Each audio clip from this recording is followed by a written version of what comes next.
Hi అండి. ఈరోజు recipe non veg ఇష్టపడే వారికి నోరూరించే బోటి మిర్చి మామిడికాయ కర్రీ చేసుకుందాం. ముందుగా బోటీని వేడి నీటిలోని ఉప్పు పసుపు వేసి అంతా బాగా శుభ్రం చేసుకొని తీసుకొని దీన్ని శుభ్రం చేయడానికి కాస్త టైం పడుతుంది.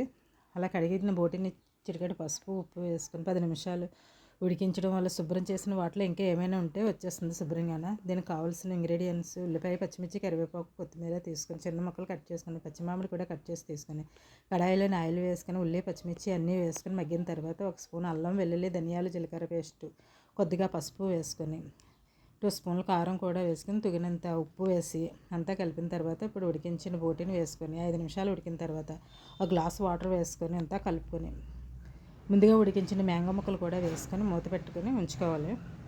ఒక 10 మినిట్స్ ఉడికించిన తర్వాత తీసుకోవాలి. నేను లేతది తీసుకున్నాను. ముద్రది అయితే ఒక 8-10 విజిల్ వచ్చే వరకు కుక్కర్లో పెట్టుకొని తీసుకోవాలి. ఎంతో ఎమ్మీగా ఉండే curry ready. Do like, share, comment and subscribe.